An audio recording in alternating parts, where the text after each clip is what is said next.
who it is, the horror flick digger did Super 6 Big Mitch. And I'm kicking in those with 03 O's. And I'm bringing 28s, 101s because we Vegas sons. It's the Chronicles. And you're in the Meadowlands. Yeah, you're in the Meadows, man. And you already know what made me 530. What that mean? Oh, that boy Desert, baby. Boom.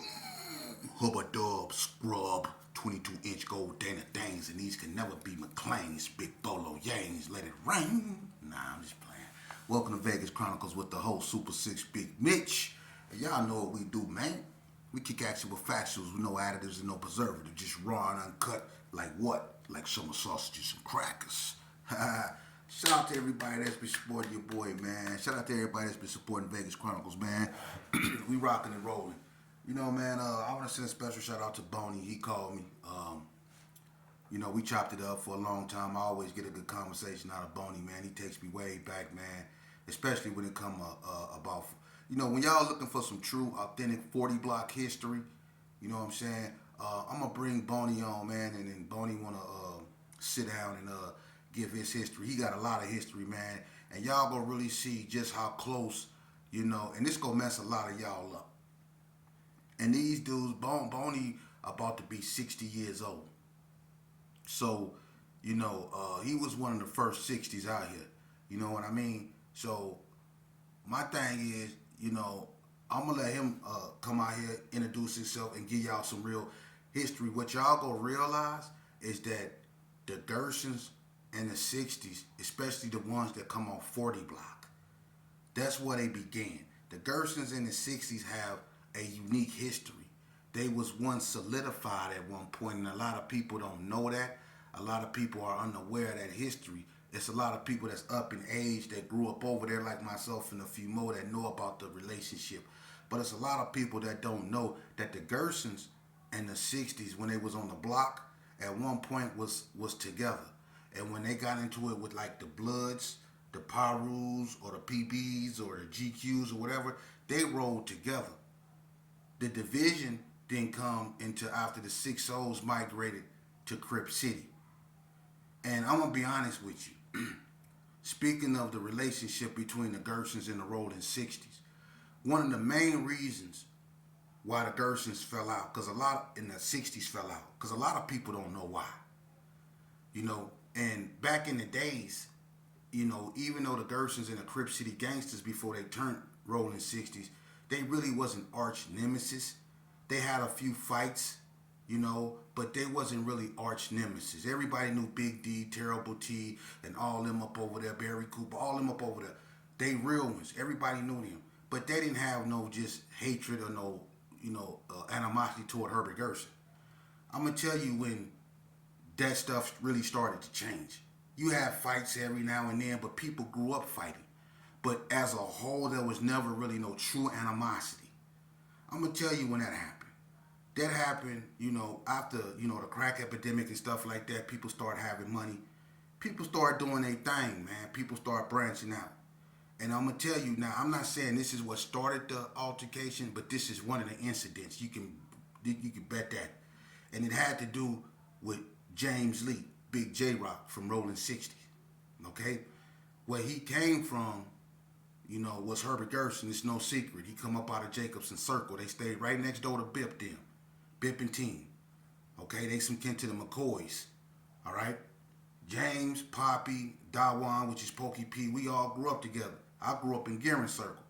Me and Matt Bomber, who stayed in Jacobson Circle, and Bip and Keno, we all grew up in the same part of the Gerson, and we played as babies. Hustling Herman, all us. Dun Dun, all us. Ligusta, all us grew up in the same era. Darry Dow, all us stayed in the same era. You know what I mean? So my thing was when what happened was James, J-Rock, he was known for having clean bikes. He drove motorcycles and all that old stuff, right? The Crip City gangsters had the cleanest bikes in Vegas. They had GTs, Mongoose, Diamondbacks. Killer Cole them had some cold bikes. And plus they can get down. They always was able to get down. But they had some clean bikes. Everybody knew the Crip City gangsters had the coldest bikes. Even when Deacon Dan and Paper them was from over there. They had the cold bikes, man. You know, Deacon Dan was a beast on that bike. Paper was cold on that bike. Okay? But anyway, what happened was J-Rock James started hanging out with them because he had a purple mongoose. That's how good my brain is. J-Rock James Lee had a purple mongoose. It was purple and white. And he used to hang out with the Crip City Gangsters. And he used to ride his bike with them. The Gersons kind of didn't like that. It was a situation concerning him. And that's when Danny McCoy and Killer Cole had that fight. Everybody remember when Danny McCoy and Killer Cole had that fight? That fight was legendary. They fought all up and down the street. Danny McCoy and Killer Cole. They had a fight. And that's why, you know, and I think they, you know, I'm not going to, they kind of jumped on, you know, J-Rock. He got into it with the Gersons behind him hanging with the CCGs. That's why he left and started doing his thing with them. You know, whatever happened with them, you know, he ended up forming K9. Okay? And when he formed K9 along with a few more of those cats up over there, they went into carry arms and started that K9 thing, whereas the 6 Souls was still in Crip City. You see? Now, the Gersons moved on Morton. This is where the friction started coming. See? Because he already left the Gerson and went to carry arms. But now the Gersons then came to carry arms. On Morton. You had Lil Gus and you had Donald Ray Page. But the 60s was still on West Street and in Crip City. The K9s at that time, they were blue rag. It's no secret. I'm not putting nobody on blast. It is what it is. That's just true history. You know, they chose to link up with the Gersons. And J-Rock, he went to prison. So when J-Rock went to prison, J-Rock turned back 6-0. One of the first K9s to ever go to Elko. I tell people this all the time. The first K9 to ever go to Elko besides Terrell Pearl was Marlo Thomas. Marlo Thomas, Ice Dog, his name used to be Ice Cream when he was a Rollin 60. You see, that's real history right there. And that's Bread nephew, Bread cousin. He's some kin to Big and Cornbread. Ice Dog. He's sitting up there on death row right now in the penitentiary. He was one of the first K9s, blue rag K9s, that came to Elko. When they stopped, when J-Rock, you know, whatever went on with him in the 60s. But the Gersons in the 60s never really had no animosity like that. All that came afterwards. The older 60s and the older Gersons, they don't have animosity toward each other like that. That came with the other era. Puncho stayed on Bluff. Flock and Earl stayed right next to Puncho in Crip City. So you know there wasn't no beef like that. That tell you right there was no beef like that. You know, and E-Rock used to go with Inga. E-Rock from 60s. He used to go with Inga, Crazy Katie daughter. E-Rock, I done ran into him a bunch of times in the Gerson, going over there, right there off McGuire. From 60s, E-Rock used to be in the Gerson, going over Inga house.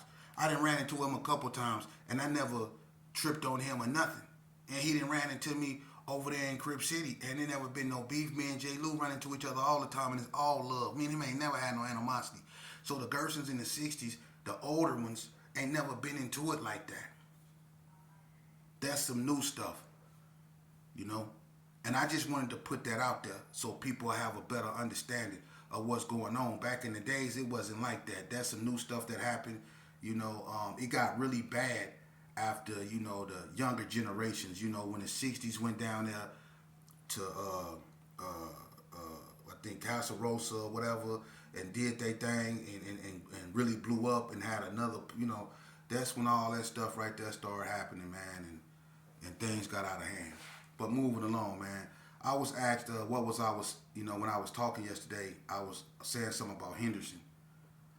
What I was saying is, I don't know if it was the GQs or the OGs that migrated to Henderson and gave the Henderson Hogs their name, because I know Serpo went to, and he was an OG.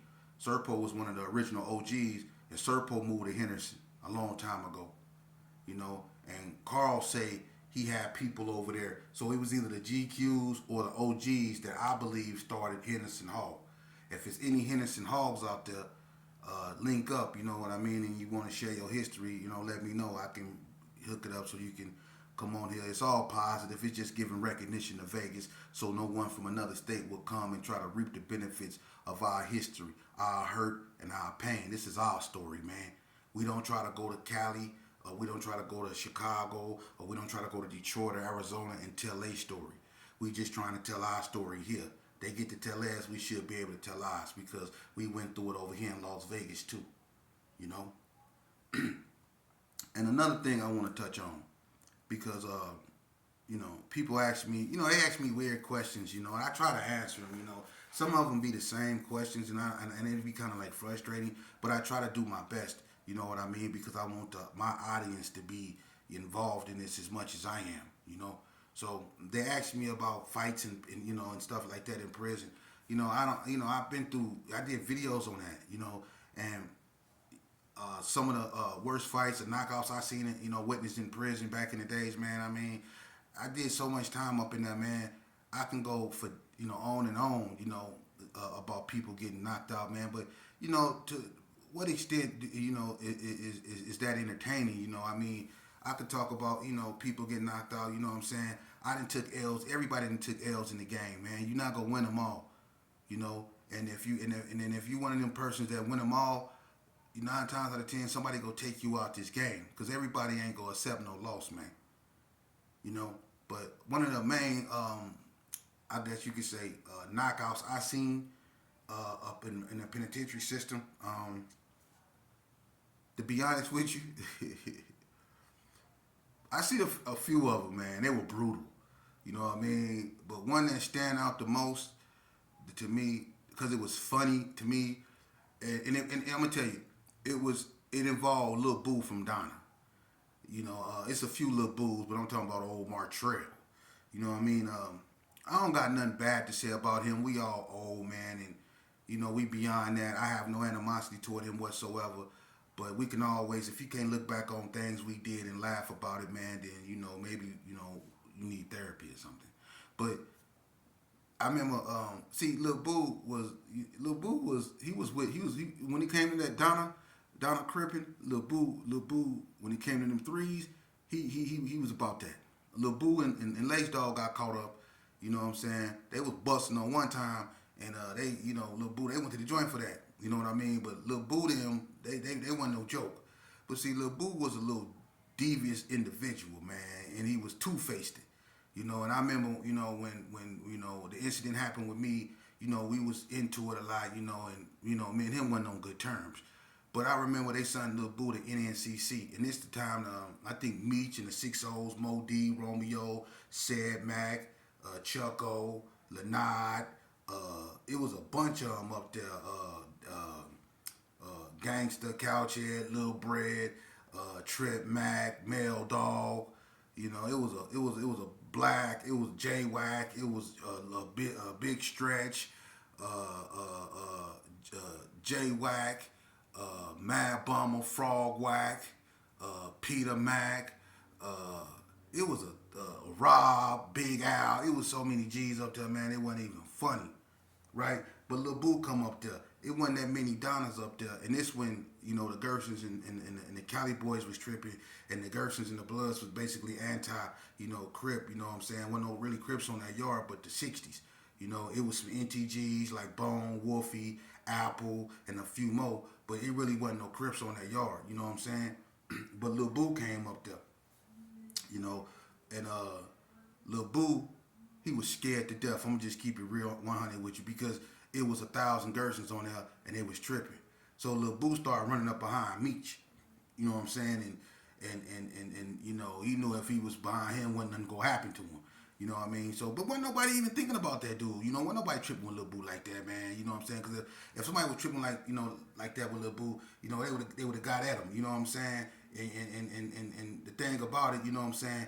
Meech was on some player kickback stuff, man. Wasn't nobody even tripping on that like that. You know what I mean? And but Lil Boo was scared to death. Everywhere Meech went, Lil Boo went. You know what I mean? So what happened was me, J-Wack, and Lil Boo ended up getting shipped to Indian Springs. Now, when we was at NNCC, Lil Boo was scared to death. He was being respectful. He wasn't on no nothing. You know what I mean? You wouldn't even know he was from Donna. For real. He was, and that's not saying he was scared. That's just keeping it real because it was 1,000 Gersons up there. But we go down to Indian Springs, the scenery changed. Stacy Macklemore, June Brooks, Gangsta Lump, Cal Folks, P Baby, Incredible Blue, Lucky, June Brooks. Man, there's so many Donnas in Northtown, and that's just them the older ones. Them the ones that weigh over 200 pounds. I'm talking about, man, except P Baby, but all these cats big. Big Brucey from White Street, all these cats down there, man, on the yard. You know, so Lil Boo go down now. Now the odds then flip.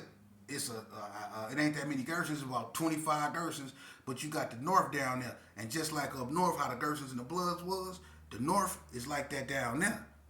The Gersons and the Bloods wasn't yet connected on Indian Springs Yard at this time. It's back in '95. They wasn't connected on the yard at that time. So when Lil Boo got on the yard, he started showing his behind. Oh, it was Donna Crib, F your side, Donna Crib. Especially when they was having the little flag football games. Oh, everybody used to remember Lil Boo. He used to stand on the wall and be hollering, Donna Crib, North for nothing, North Side Ride. Doing all that, hollering it loud too, right? Up north, man, you couldn't even hear that boy breathing. You listen up north, man, that boy was quiet, man, come on, man. But down here, he feeling himself. He got his homies. So him and Top Cat, you know, one of my brodies, they got cool. You know, him and Top Cat used to be running around the yard. They was cool, right? But me and Lil Boo got into it. Because I told him, I said, oh, you tough now. You super crippin' now, huh? You got down here with your homies. You super crippin' now, huh? He basically walked up to me and said, "She, what you want to do?" He go ask me that. What you want to do? Oh, you super tough now. You got a whole army behind you. You asking me what I want to do. What I want to do is get you alone for about 5-10 minutes. Well, that's what I want to do, but you got your peoples with you, so I don't, it is what it is. You know what I'm saying? I ain't trying to put myself in no unfortunate situations.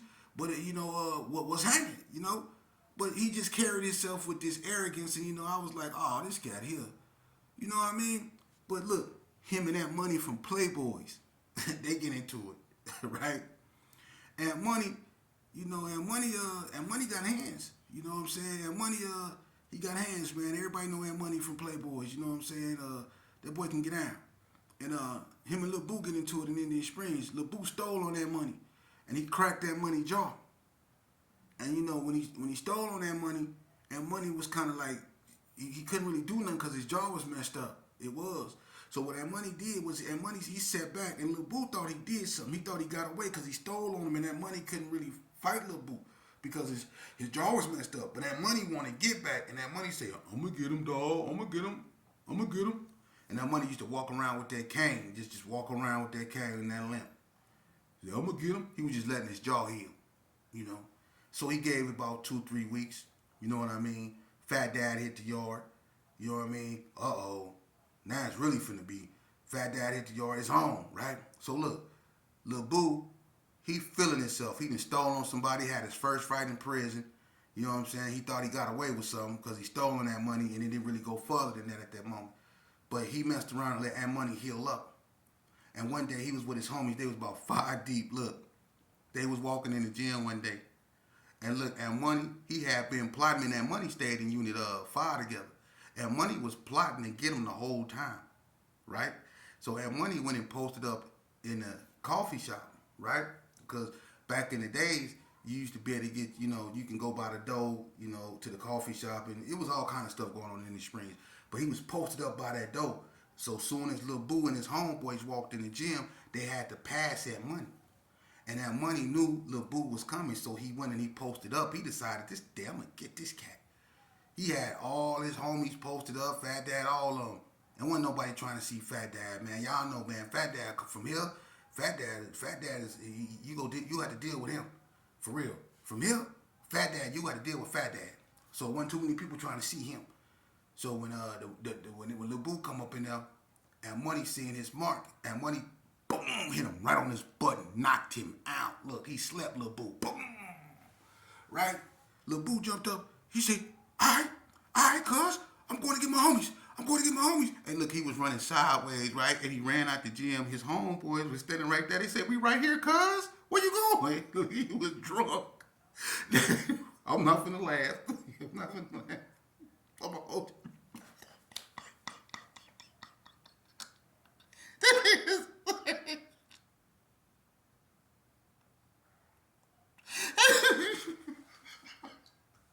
Stop. He's doing no.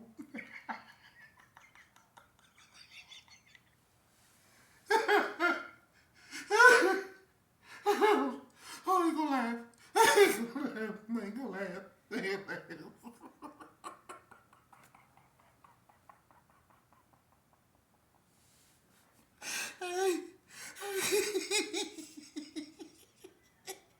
He said, he's not gonna get my homies. They're right here, cuz.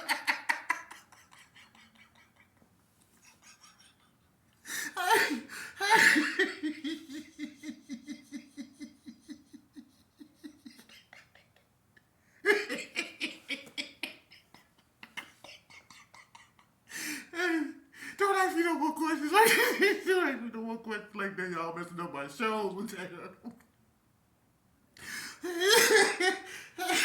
Don't ask me no more questions like that.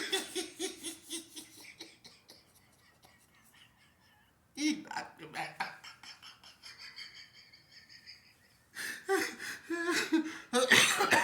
Hey, don't ask me no more questions like that, man. Because people don't like that, man. I don't want to embarrass nobody, man. He said, I'm going to get my homies. He said, we right here, cuz.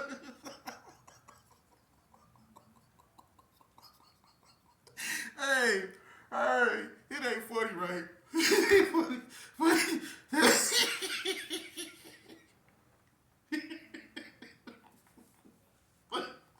Hey, it ain't funny, but that money out of line, man. Hey, look. Hey, look. Ain't no disrespect. Ain't no disrespect. Like me and Meek said, he just needs to make a strategic retreat. He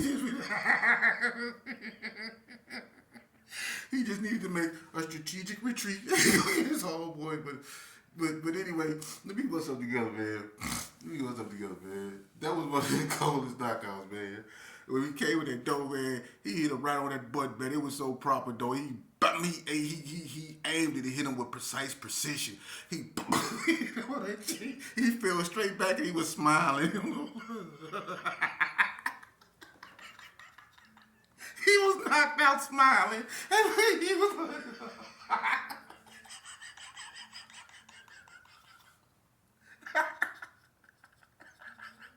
hey, Lil Boo, I'm sorry. Hey, let me start, Lil Boo. We win some, we lose some. Hey, but look, I'm gonna leave it alone after this. But you was on the ground, you was going, you was smiling, you was knocked out, you was smiling.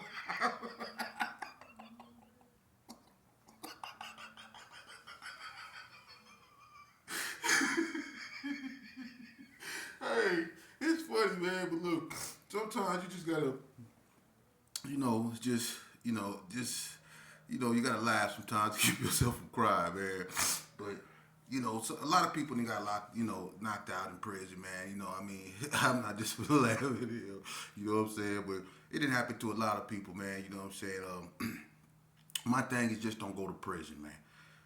And one thing about prison, man, don't go, sometimes you have the upper hand and then sometimes you don't.